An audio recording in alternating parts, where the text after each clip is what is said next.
What a song. What a version. Feeling good on your favourite local radio station. It's Alex Belfield here today, talking to a man who everybody seems to love. It must be great to be you, John Barrowman. How are you? I don't know if it's great. But it's nice to be liked. And if you love me, bring it on. Bring it on. I don't know what to say to that, really. If that's what the feeling is, then I'm totally chuffed by it, really. I'll tell you what it is about you. I've spent years going to New York recording Broadway shows, and I've been in the West End for years interviewing different people. And there aren't many people who have a personality. That's why people like you and Michael Ball are so massive, because it's almost homogenized, isn't it? You have to look the right way, you have to be a certain height, you have to have blonde hair, and you have to dance in a certain way and sing in a certain way. Which I have none of. So congratulations on being you, anyway. That's what I'm saying. Thank you very much. I think what it is that people nowadays, particularly people in the business, really need to understand that they are people. You know, we're like everybody else out there. Those of you who are sitting at home right now, either, having a cup of tea, cup of coffee, maybe having some toast or whatever, we do the same thing. As I can't say it on air, but my mother used to say, everybody, at the end of the day, we all wipe our bottoms the same way. Thank you for cleaning that one up in more ways than one. How do you become unique and get the lead roles? Is it your appearance, your voice, your dancing, or is it all three together? I think it's a combination of everything, and you have to, a combination of all of that and hard work. I mean, I'm not going to lie and say that I know that I don't have a look that is appealing to people on stage or on camera. Okay, I'm a realist. I know that you have to be able to sing in the West End. I know that you have to be able to dance. The weakest of the three things for me are my movement. And I really work hard to make that look better than what I can really do, and kind of pull the wool over everybody's eyes. In rehearsals, you should see me. It's funny because when I do rehearse the dance stuff, I have to spend a lot of time, more time than anybody else, one-on-one with the choreographer to get it right. So it's a combination of everything coming together, and it's also, you have to network. What people forget, and particularly people who are in the industry with me and are complaining that they don't get lead roles and they don't get this and they don't get that. Well, you know what? Get up off your butt and work, because you have to network. You have to meet people. This is the business. No one's going to bring anything to you and go, oh, we want to make you a big, huge West End musical star. That ain't going to happen. You have to work at it. You got to, work through the ladder. I was lucky that I came in as a leading man, and a lot of my mates who are now leading men and leading ladies had to work up through the ensemble. And there's nothing wrong with that. I was just very lucky, and I grabbed that opportunity. Was there ever a chance that you might have been a builder or a plasterer or something? I would love to, fulfill the fantasies of some of the men and women out there who might be listening. But I do look all right in a builder's hat and a belt with a hammer on it. But no, I never wanted to be a builder or anything like that. The one thing that I did want to be as a kid was a pilot. But then when I was about 9, 10 years old, when I realized that was just the gay thing, because I really liked the uniform. I wanted to be a pilot as well, but then I realized I wasn't smart enough, so I thought, well, I'll just talk. Well, I realized that I didn't like flying. and that was a big part of it. I don't know. I can truly and honestly say, although the childhood fantasies of wanting to be the pilot and maybe, at some point, I never wanted to be a policeman or fireman or anything like that, but I can firmly say that from the moment I can remember, I've always wanted to be in front of an audience to entertain people. I fell in love with the theater when I saw, it was either one of two shows, because I remember my mother used to always take me to every one of the Disney movies that came out, Jungle Book, Mary Poppins, that had music in it.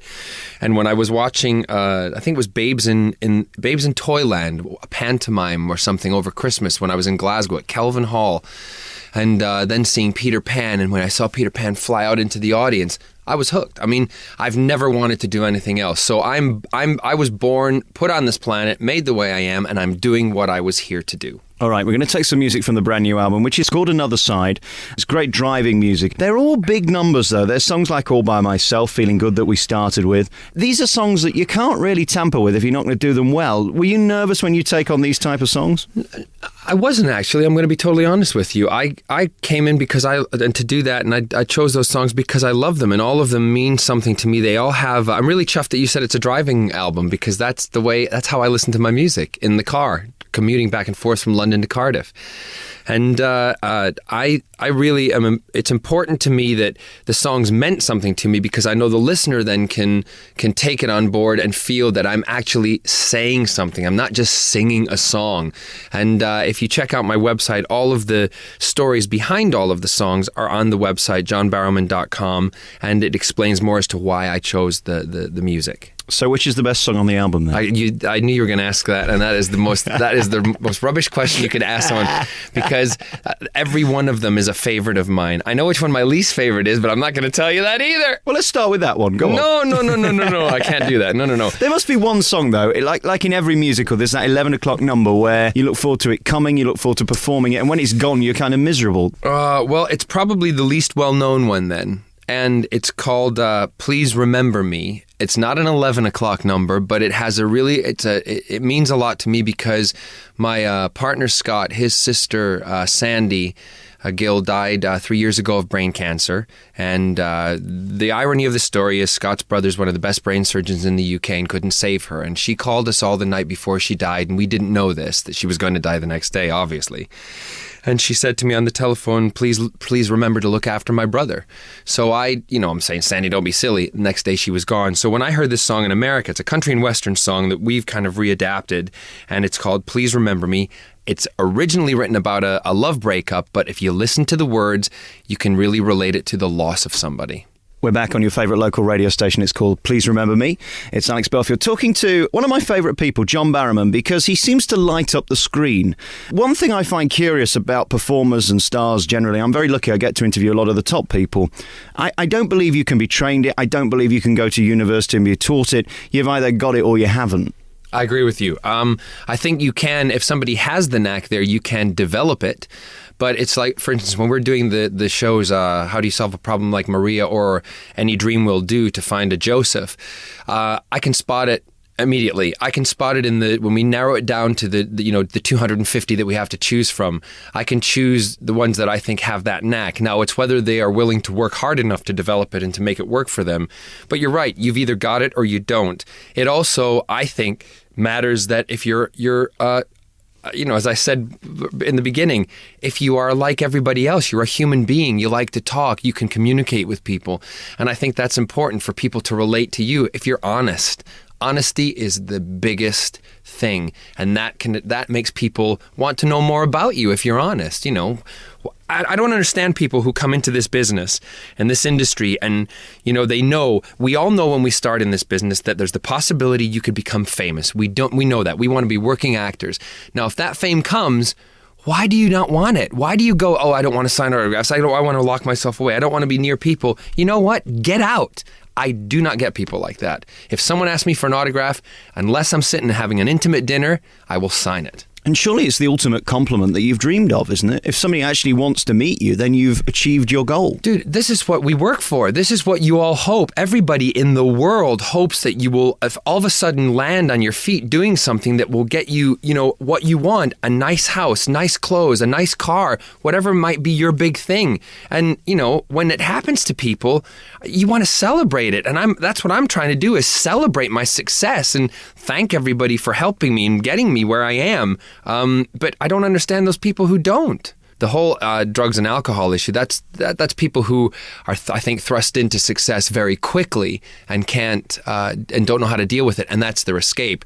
So that's when we're on the Jeremy Kyle. We'll talk about that one.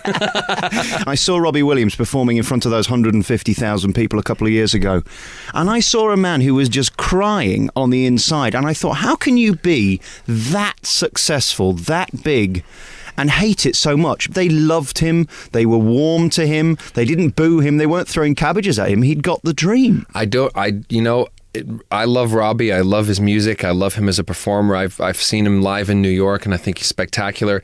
If he's unhappy, I'd say give me a call and I'll have a chat with you, and maybe I'll be able to help you out. You see, this could be your new thing. We could have counselling the musical. Now, 8 shows a week where you get a different celebrity on stage and you just sing to them about how to help them. Just help yourself to my letter. We're here today with John Barrowman. We're going to take another piece of music, then we're going to come back and talk about your life and your career, your childhood. One thing you mentioned earlier, how do you solve a problem like Maria? Connie sat in the chair only a couple of days ago talking to me about The Sound of Music. She said she's leaving the show in February. I was surprised when she said that, because it always worries me when somebody's so brilliant at one role and did it perfectly and then decide to leave to go on to better things, which is what she believes she's going to do. How do you feel about it going? Is that a good move or a bad move? I think it's a good move. I think it might have been a better move for her to go a little sooner. I always believe that you should stay in the show. A year is a long time. And if you stay in the show for a year, that's fine. You might, a year and 3 months, okay, you can do it, because I've done that myself. But I think Connie can do other roles, no doubt about that, because she's, but as I've always said, with Connie and with Lee Mead, their next big challenge is the role after Joseph, after The Sound of Music, because that will prove their diversity and how good they really are.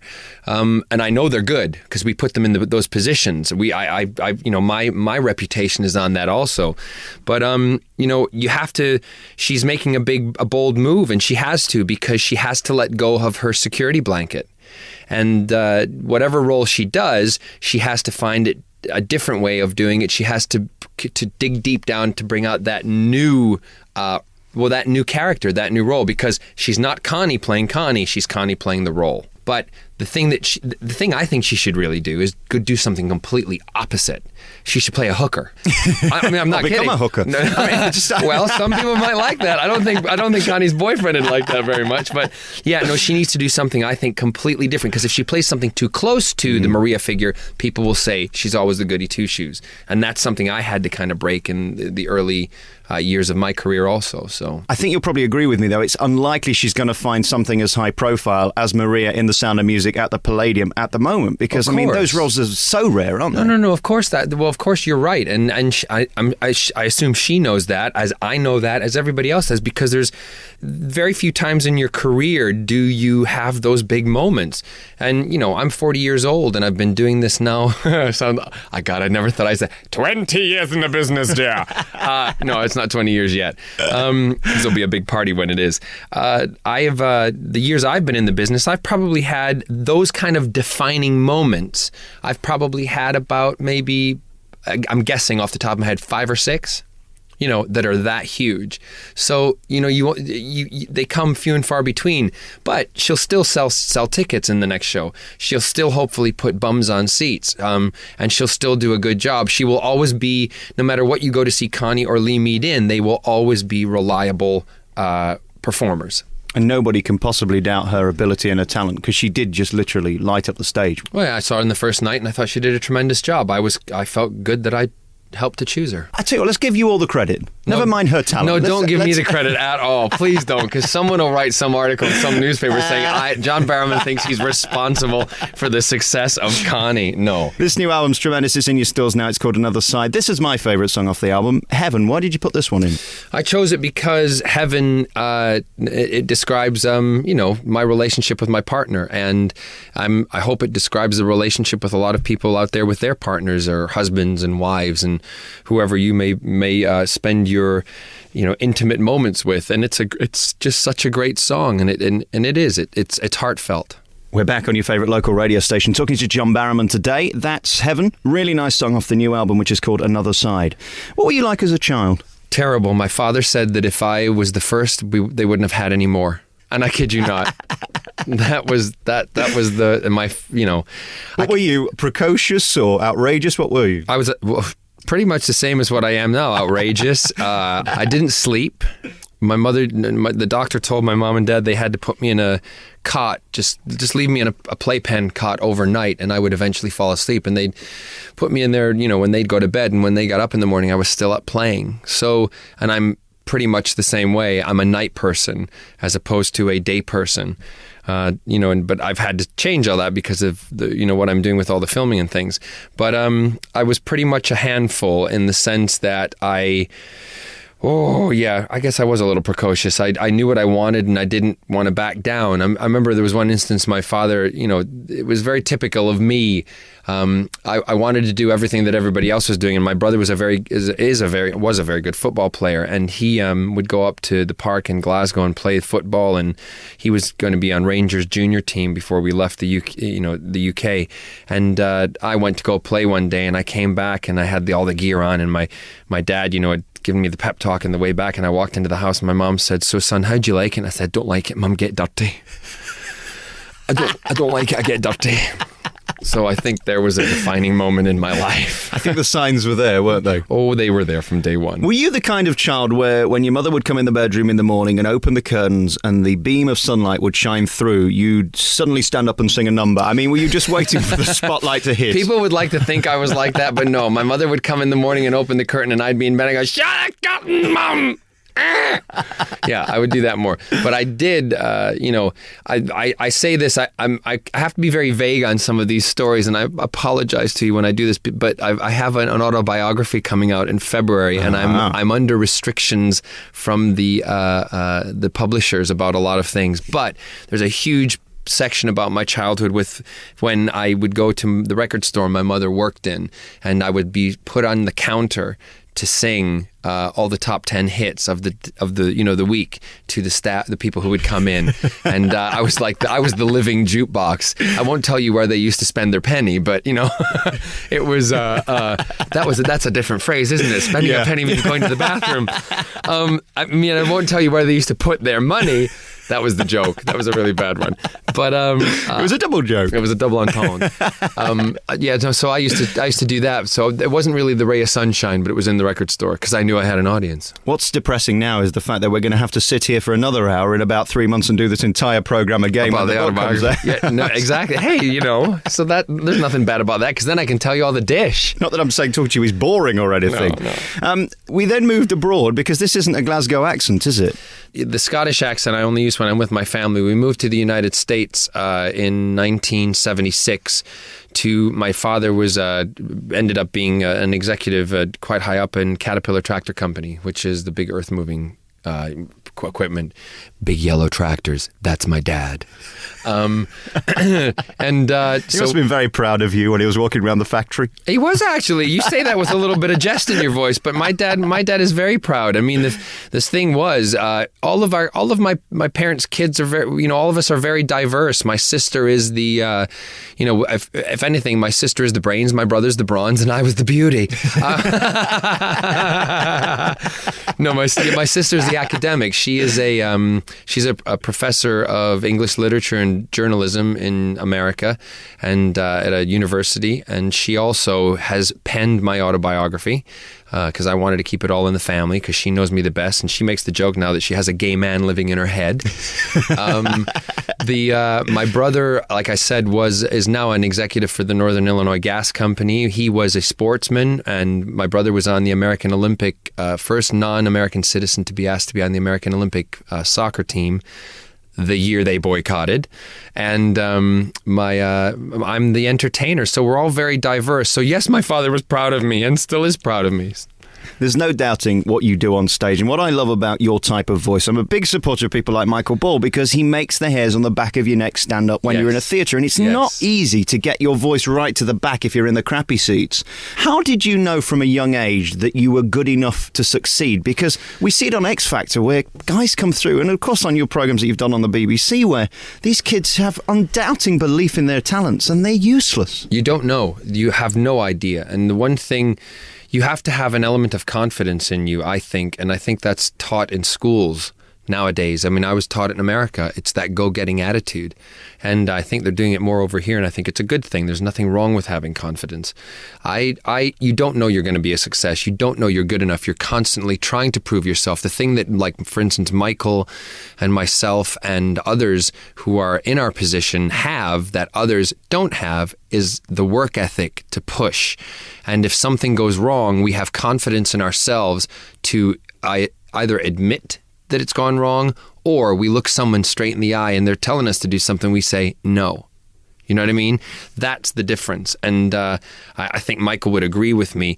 It's not about just being able to hit the back of the stalls anymore, because you have microphones that can assist you to do that. And what happens are the people then who rely on... It's difficult to describe, because I got to choose these words kind of correctly. Maybe those people who don't succeed are the ones who rely on all the little bits around them that assist them, rather than concentrating on them, if that makes any sense.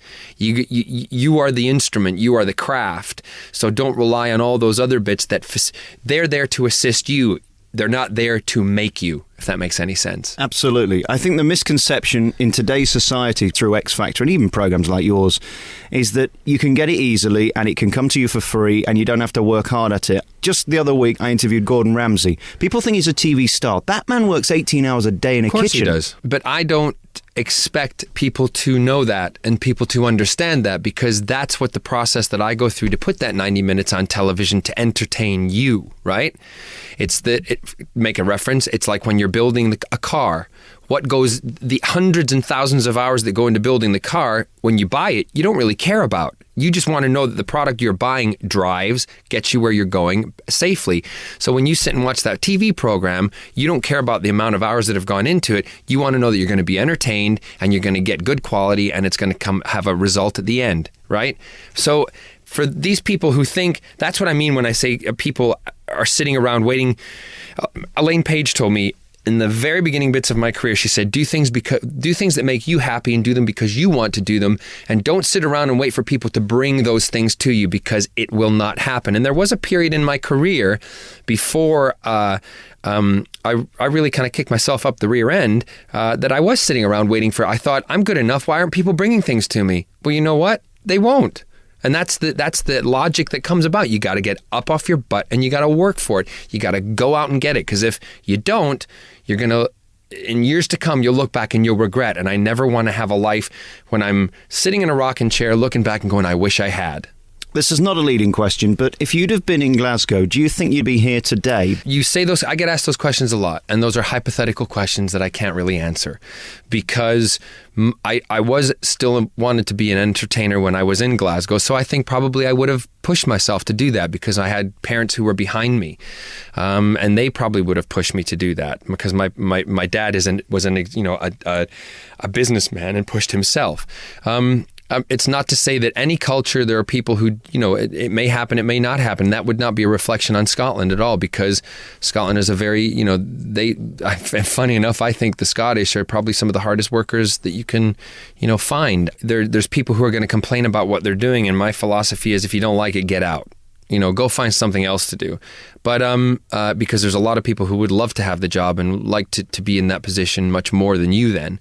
Everything's different. They work hard on Broadway. They work hard in the West End. I think, it's a difficult thing to compare. And would I be doing this if I'd grown up in Scotland? I don't know. I can't answer that. I really, but I couldn't think of doing anything else. All right, we're going to come back next and we'll talk in our remaining moments about how you became the man you are today, and what a man you are. We're going to take another piece of music from the album, Another Side. I'll let you choose one this time. What are you enjoying listening to off your own album? Well, the lead track, which has the video on my website, and also you can watch the making of it, and if you choose to, it's All Out of Love, and it's a song from my childhood in the 80s. Go on, give us the website. www.johnbarrowman.com. We're back on your favourite local radio station talking to John Barrowman today, or should I say www.johnbarrowman.com. It's really nice to talk to you, and I'll tell you why, because you seem to breathe a breath of fresh air into shows. I think that's why you're invited on so many of them. It seems like the old showbiz ethics of being entertaining and bigger than life seem to have gone with some of our newer, younger stars, maybe of the BB generation. They come to life when the microphone's turned on. I guess you make that your priority, that you're here to entertain when the microphone's on, whether that be on stage, TV, or on the radio. Absolutely. And you would also, if you were to come on the set of Torchwood or Doctor Who, you would know that I also entertain while I'm there, because I think a happy workplace is a productive workplace. And it's just the philosophy I've got. You know what? I'm not an angsty, maudlin, grumpy person. I joke and say that I get up in the morning. I'm not a morning person, but I'll still get up and jump around. And, as I say to Scott in the morning when we wake up, do the dance. Give me a dance. Let's dance. You know what I mean? So but you have to, and I know everybody doesn't have, I'm fortunate. I'm living my dream. I'm living the things that I always have dreamt about, and I'm so appreciative of it. So why would I get up and be crabby? I do have crabby moments, don't get me wrong. You know what I mean? I do have those moments I chuck my toys out of the pram. Okay? We all have them. But I take a moment after them and I, reevaluate what's gone on and realize how lucky I am. But those moments are usually not because I'm upset about what I'm doing. It's about a situation that I'm in. You're in a lucky position now that through the TV shows, people have got to know you. You can now go on tour as you. That must be a great thrill that no longer are you in the show, you're in the John Barrowman show.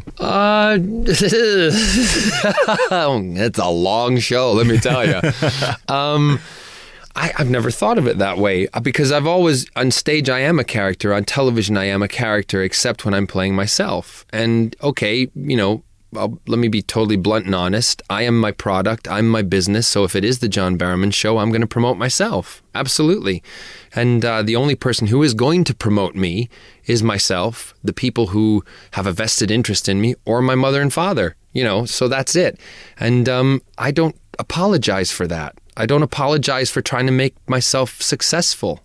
Why should I? Why should anybody? And what a thrill it is that you can put tickets on sale with your name and people will come opposed to a show name. Well, that is remarkable, and that's amazing to me. I mean, the concert tour that I'm doing, when it went on sale prior to the release of the album, the day that it went on sale, which was amazing to me, the promoters called and asked if I'd add dates, because it's selling so well. And that's even before the publicity has even started.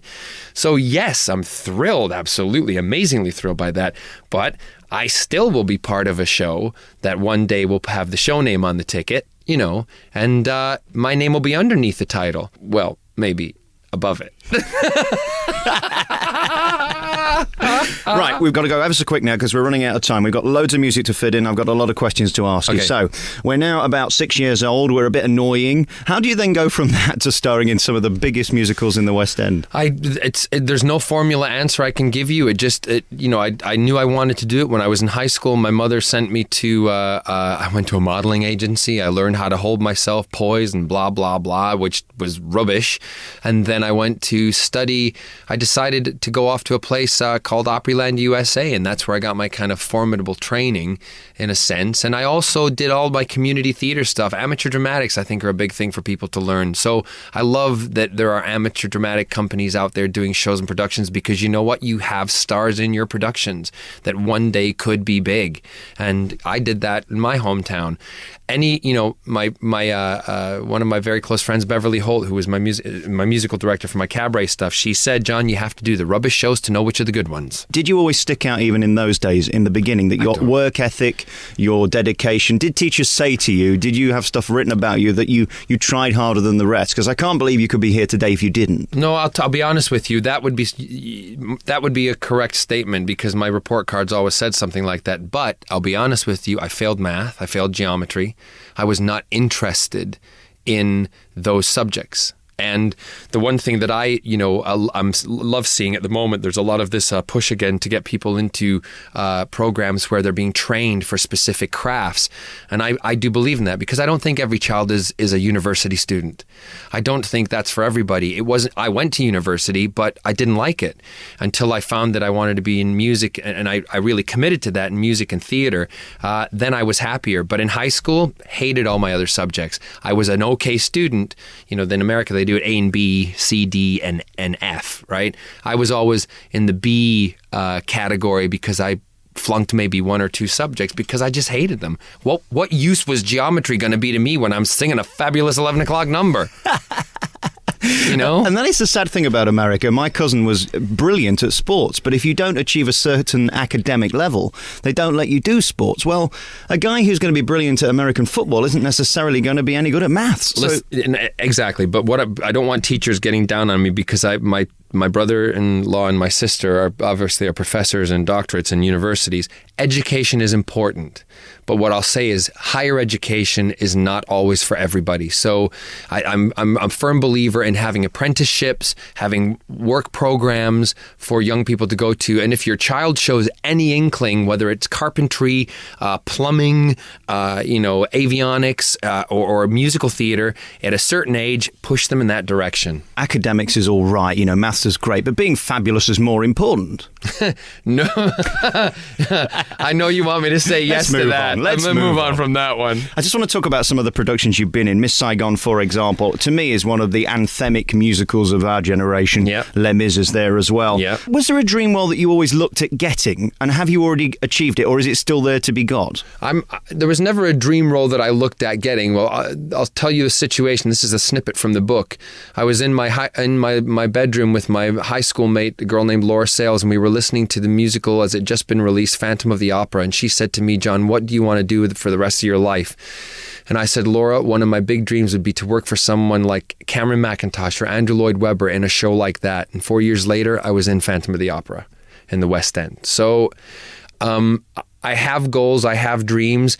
I've done Miss Saigon. I've done most of the big musicals. I've done them both here and on Broadway. So I have goals and I have aspirations. I still do. I don't tell people what they are, but in my little book, when I achieve them, it's such a thrill. It is such a thrill. I presume your biggest difficulty now is that you're in that wonderful position where you're able to say no. Yes. Which is completely unique in this business. Yeah.